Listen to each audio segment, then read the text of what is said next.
सारा की मौत के बाद राहा बिल्कुल अकेली रह जाती है। माँ का साया हमेशा के लिए उठ चुका था। राहा को लगा था कि उसकी पूरी दुनिया खत्म हो गई है और अब उसका इस दुनिया में कोई नहीं बचा। तभी कमरे का दरवाजा खुलता है और डीसी अरमान हांफता हुआ अंदर आता है। अरमान के चेहरे पर गुस्सा और हाथों में एक व्हाइट फाइल थी। वो चिल्लाता है, राहा अपने आंसुओं को अभी रोक लो। वसीम और जरून ने अदील अंकल को जहर दे दिया है और वो ऑफिस की पूरी प्रॉपर्टी पर हमेशा के लिए कब्जा करने वाले हैं। ये सुनते ही राहा के होश उड़ जाते हैं और वो अपने आंसू साफ करके अपनी आखिरी जंग लड़ने के लिए निकल पड़ती है। दूसरी तरफ ऑफिस में वसीम और जरून अपनी जीत का जश्न मना रहे थे। वसीम जोरदार कहकहा लगाता है और कहता है, तारा मर गई और अदील अब चंद सांसों का मेहमान है। आज से इस करोड़ों के एम्पायर का इकलौता मालिक मैं हूं। अचानक ऑफिस का शीशे का दरवाजा एक जोरदार धमाके से टूट जाता है। वसीम और जरून घबराकर पीछे हटते हैं। राहा गुस्से में आग बबूला होकर अंदर दाखिल होती है और पीछे से डीसी अरमान चलता हुआ आता है। तुम्हारी जीत नहीं, तुम्हारी मौत का वक्त आ गया है वसीम अंकल। राहा की आवाज पूरे ऑफिस में गूंजती है। उसी वक्त अरमान आगे बढ़ता है और वही लाल फाइल वसीम के मुंह पर दे मारता है। ये देखो, नाना जान के असली प्रॉपर्टी पेपर्स और तुम्हारे हर घोटाले का ठोस सबूत इस फाइल में मौजूद है। ये सबूत देखते ही दोनों बाप बेटे के होश उड़ जाते हैं। जरून अपनी जान बचाने के लिए खिड़की की तरफ भागता है, लेकिन तभी पुलिस की 20 गाड़ियां वहां पहुंच जाती हैं और पूरे ऑफिस को चारों तरफ से घेर लेती हैं। जरून कांपने लगता है। उसी वक्त अरमान आगे बढ़ता है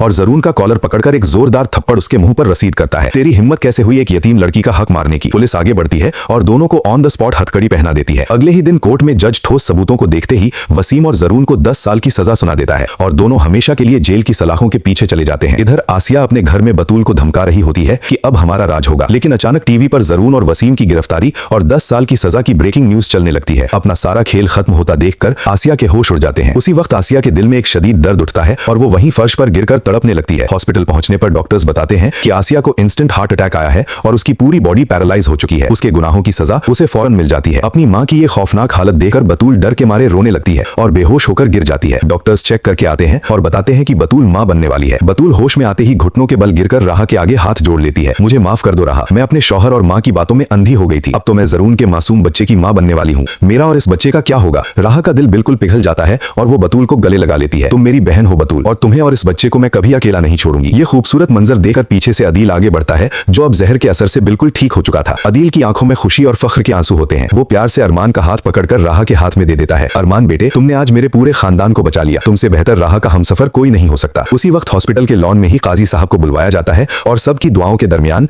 राहा और अरमान का फौरन निकाह पढ़ा दिया जाता है। दोनों हाथ पकड़कर एक नई और खुशहाल जिंदगी का आगाज करते हैं। दोस्तों, क्या राहा ने बतूल और उसके आने वाले बच्चे को अपनाकर सही फैसला किया या उसे हमेशा के लिए छोड़ देना चाहिए था? अपनी कीमती राय कमेंट्स में जरूर बताएं और ऐसी ही जबरदस्त वीडियोस के लिए हमारे चैनल को फौरन सब्सक्राइब करें।